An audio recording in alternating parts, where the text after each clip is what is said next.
Bienvenidos a un relato más de Leyendas de Monterrey.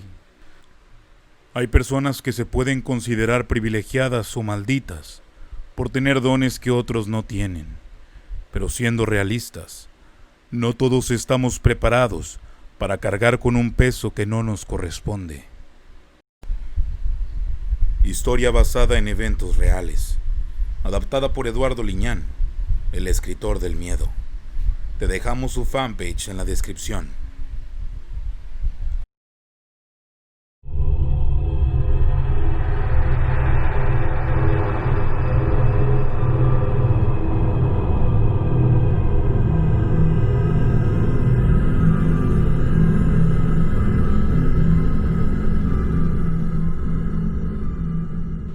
Nací y crecí en un barrio marginal a las faldas del Cerro del Topo Chico, al norte de Monterrey.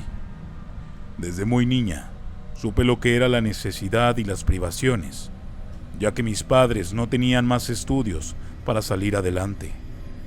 Mi mamá se embarazó siendo muy joven de mi hermana mayor, causa por la que se tuvo que juntar con mi papá. Mi madre perdió el apoyo de mis abuelos en cuanto se enteraron quién era el padre. Unos años después nací yo, pero las cosas nunca mejoraron. En realidad, para nadie de nosotros. Al nacer tuve complicaciones al igual que mi mamá.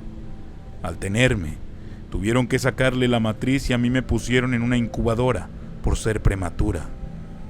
Debido a la mala alimentación y en las insalubres condiciones en las que crecí, desarrollé enfermedades respiratorias que todo el tiempo me mantenían en cama y dentro de mi casa sin poder salir, a riesgo de que me diera algún ataque de asma o enfermara de la garganta con fiebres altas que me ponían muy mal. Mis padres trabajaban durante todo el día. Mi padre era albañil y mi mamá laboraba como cajera de un mini súper en la colonia Mitras. Mi hermana mayor siempre se le veía molesta por la vida que nos había tocado vivir, carente de todas las cosas que a ella le gustaban. Odiaba la pobreza, a mis padres y a mí por tener que cargar con mis enfermedades, ya que era ella la que se encargaba de darme las medicinas y a veces se le olvidaba hacerlo, aunque intuía que lo hacía a propósito por estar harta de mí. Como mis padres no tenían con quién dejarnos, quedamos al cuidado de una tía hermana de mi abuela. Esta era un tanto amargada y ambiciosa. Solía pedir cosas de despensa que mi mamá de algún modo sustraía de la tienda donde trabajaba sin que se dieran cuenta. No tenía otra opción. El salario de ella y el de mi papá muy apenas alcanzaba para medio vivir. La desgracia cayó sobre mí en una temporada que llovió mucho en la ciudad y con ello me enfermé nuevamente de los bronquios por la humedad, debido al mal tratamiento que me dieron y por negligencia de mi hermana al olvidar darme a tiempo los medicamentos. Me puse grave con una fiebre que me hizo tener alucinaciones y convulsiones, por lo que tuve que ser llevada de emergencia a una clínica del IMSS donde me internaron durante varios días en lo que pasaba mi crisis, de la cual me recuperé muy apenas, debido a que me ingresaron a terapia intensiva, donde tuve un paro respiratorio que me dejó muerta por casi 2 minutos. Afortunadamente, logré respirar de nuevo y mi corazón volvió a latir después de los esfuerzos médicos, aunque no recuerdo mucho de esa experiencia. Luego de despertar me sentí distinta y vi la realidad de un modo bastante extraño. Sabía que algo había cambiado en mí, pero no sabía la manera de explicarlo. Esa misma noche, cuando me pasaron a piso, pude darme cuenta de lo que se trataba. La habitación donde me colocaron era el área de pediatría. Había 4 camas, de las cuales 2 estaban ocupadas. A mi lado había un niño que había sido operado del apéndice y su mamá estaba cuidándolo. Fue durante la última noche que estuve internada. Unos llantos me despertaron. Eran unos gemidos afligidos que no me dejaban dormir, y al despertar en medio de la oscuridad, sentí muy helados los pies, así que los envolví en una dura sábana gruesa que tenía por cobija para soportar el helado clima del hospital. Al voltear, vi que estaba la mamá del niño apoyada en sus brazos durmiendo, mientras que su hijo también parecía hacerlo, pero escuchaba claramente los llantos, y estos no provenían de habitaciones contiguas, eran de la misma habitación donde estaba. Vi con extrañeza a la cama del fondo ocupada por otra niña. Ella se veía a través de la cortinilla que rodeaba las camas. Parecía estar sentada a la orilla de la cama sin poder bajarse, ya que por ser altas, a veces ocupaban unos banquitos. Me produjo extrañeza porque en ningún momento vi que la trasladaran a esa cama, y más porque no había nadie acompañándola. No sé qué me hizo pensar en ir a ver qué necesitaba. Mi primer pensamiento fue que tal vez ocupaba ir al baño, pero no podía bajar de la cama. La otra razón que, como a mí, me agobiaba el hecho de no tener quien estuviera conmigo, y esas condiciones para un niño de mi edad pueden ser tristes y estresantes. Aunque llevaba toda mi vida sola, para mí estar en el hospital era hasta cierto punto más agradable que estar en la suciedad de mi casa y comiendo muy apenas. Así que sin demora, bajé por un lado de la cama apoyándome en un banquito sobre el cual estaban mis sandalias de plástico que me puse presurosa. Me acerqué lento, dándome cuenta que la niña lloraba con sus manitas en el rostro. Tan solo le pregunté entre susurros por qué lloraba, a lo que la niña volteó a mirarme con unos ojos llenos de lágrimas. Su cara parecía muy golpeada y tenía un hilo de sangre saliente de su oído, por lo que supuse que le dolía. Pero lo que me dijo entre dientes me dio una idea de lo que estaba pasando. Quiero a mi mamá. ¿Dónde está mi mamá? ¿Por qué me dejó sola? ¿Dónde estoy? Al verla así de triste y sin saber qué hacer, mi primera idea fue buscar una enfermera que le diera algo para el dolor a la niña, y salí sigilosa sin dejar de escuchar su llanto. Al fondo del pasillo de pediatría estaba la estación de enfermeras vacía. No había ninguna en la guardia, así que caminé para ver si veía una en los cuartos. No había dado ni 2 pasos cuando la voz autoritaria de una me hizo estremecer. ¿Qué estás haciendo levantada, mija? Al voltear, vi con azoro que una enfermera robusta me miraba mal encarada e impaciente por la respuesta que le iba a dar. Pero antes de que le dijera algo, se quedó frente a la puerta del cuarto donde estaba, indicándome que regresara a la cama.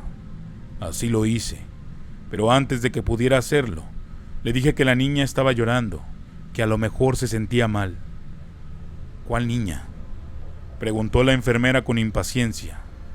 Al señalar el fondo de la cama donde estaría la niña, vi con sorpresa que no había nadie sentado cerca de esta. Incluso la cortinilla estaba corrida.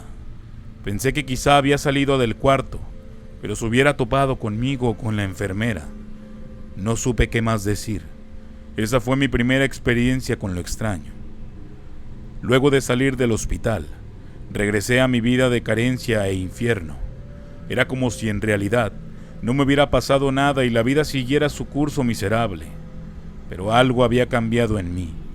Podía ver personas a mi alrededor, extrañas, ausentes, carentes de emociones, sin color en sus rostros y piel.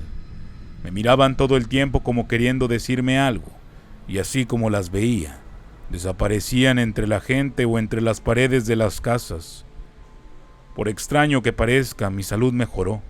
Ya no me sentía tan enferma y tan susceptible a enfermar de los bronquios. Hasta podía salir al patio a jugar sin toser o sentirme con fiebre. Luego de un tiempo, me acostumbré a ver personas a las que llamaba aparecidos, porque solo aparecían y sin más se desvanecían. Algunas veces los escuchaba hablar en susurros, y otras veces podía escucharlos lamentarse o gritar pidiendo ayuda. Pero una niña como yo no era de ayuda. No podía hacer nada más que observar y callar. Tenía miedo a mis padres, sobre todo de mi hermana, que había agarrado un extraño hábito de querer adorar a la muerte. Quizá por las amistades que tenía en el barrio. Eran jóvenes sin oficio, de los que abundaban en nuestro barrio. Solían juntarse en una esquina a fumar y a perder el tiempo. Bajo esta situación, mi hermana se hizo rebelde, y mis padres, al estar ausentes todo el tiempo, no se daban cuenta que ella comenzó a delinquir y a formar parte de un culto que adoraba a la figura de la muerte, a la que pedían por protección y ayuda, junto con sus amigos jóvenes desubicados como ella. No sé en qué momento empezó a aparecerse un hombre vestido de traje negro y rostro blanco cenizo, el cual simplemente nos observaba desde la calle. Muchas veces llegué a ver su negra figura asomarse por encima de las tarimas que mi papá había puesto como barda de la casa, como buscando algo, siempre vigilante a lo que hacía mi hermana, y cuando ella se iba de la casa, veía cómo este personaje se iba tras de ella. Esta aparición era distinta a las demás, me causaba incomodidad, frío y espanto. Me provocaba un terror que me hacía no querer salir y encontrármelo. Una noche en que mi hermana no había llegado a dormir, mis cansados padres llegaron de trabajar sin preguntar nada, sin cenar y sin querer saber más del pesado día que habían tenido ambos. No cenaron y ni siquiera se dieron cuenta que mi hermana no estaba. Tan solo tomé un vaso de leche porque era lo único que había y me fui a acostar. Sería por la madrugada que mi hermana llegó muy alterada. Entró por una puerta contigua que estaba atrás de la casa sin que mis padres o nadie se diera cuenta. Llegó con 2 amigos y traían a uno más, herido de un costado. El joven se estaba desangrando y mi hermana estaba en total histeria, tanto que uno de sus acompañantes la tuvo que abofetear mientras otro le decía que se calmara, que yo estaba despierta. Mi hermana se calmó y le dijo que yo no diría nada, que era muy callada, así que tenían que pensar qué iban a hacer con el herido. En verdad, el muchacho estaba muy mal y ellos no sabían qué hacer. En cierto momento, me quedé estática viendo cómo la negra figura del hombre extraño entraba al patio de la casa y junto con él estaba el joven, o por lo menos eso parecía. Era su mismo rostro, su mismo cuerpo y semblante, solo que su cara carecía de emociones y color, justo como se veían aquellos que de pronto aparecían y desaparecían entre las paredes. En el momento que uno de los jóvenes dice, «Ya se nos murió», pude ver cómo ambas figuras en el patio se perdían entre la negrura, como si el hombre extraño condujera al joven a un sitio oscuro. Después de esto, mi hermana y sus amigos pensaron en qué hacer para sacar el cuerpo muerto del muchacho y simplemente lo cargaron para llevárselo en el auto de otro que había llegado en esos momentos. Después de esto, yo no sabía qué pensar o hacer. Tan solo me quedé mirando atenta a las acciones imprudentes de mi hermana. La vi alejarse con sus amigos. Me acosté y me quedé profundamente dormida sin imaginar lo que sucedería después. Sería por la madrugada que escuché el rechinar de la puerta de madera del cuarto. Al incorporarme para ver quién entraba, vi a mi hermana con un semblante extraño, espantada quizá por la situación que estaba viviendo. Tanto su rostro como su ropa estaban completamente sucias, llenas de tierra y algo negro que parecía ser grasa. Se sentó a mi lado en mi cama, se me quedó mirando con sus ojos muy abiertos y me dijo algo que no entendí en ese momento. «Perdóname por ser mala, hermana». Enseguida de decir esto, con horror vi al hombre de negro asomado por la ventana. Sus negros ojos miraban con detenimiento a mi hermana. Ella simplemente se levantó de la cama y salió del cuarto para irse con el hombre. En el momento que cruza la puerta de la calle, un sentimiento de tristeza mezclado con desesperación me hizo levantarme y correr tras ellos. Entonces entendí que no vería más a mi hermana con vida. Se había ido, y la muerte, su adorada muerte, había ido a llevársela. Apenas salí a la calle, ya no pude verlos más y me derrumbé. No sé cuánto tiempo estuve llorando por esa situación, y tan solo me regresé al cuarto donde me quedé llorando hasta que el sueño me venció. Sería muy temprano cuando llegaron unos policías a la casa. No sentí nada en ese momento. Sabía que iban por algo que ya presentía. Escuché cómo el policía le decía a mis padres que mi hermana había tenido un accidente. El auto donde iba junto con otros amigos se había volcado al ir huyendo de una patrulla y debido a lo aparatoso, mi hermana quedó abajo del auto, mientras que los otros jóvenes murieron de igual forma, producto del accidente. En ese momento mis padres no daban crédito a lo que decía el policía. Pasados los trámites de ese penoso suceso que nos marcó a todos, y luego de que les entregaran a mi hermana en una pequeña urna, las cosas cambiaron en mi familia. Mi padre simplemente nos abandonó al no soportar la idea de perder a la hija que más amaba, y mi mamá, hundida en la depresión, se volcó en el vicio del alcohol. Debido a esa situación, me fui a vivir con una tía. Había días en que iba a visitar a mi madre, aunque siempre la encontraba en estado deplorable, pero lo más inquietante es que veía al hombre negro atrás de ella, como esperando que la acompañe, también por las oscuras calles, para no verla jamás.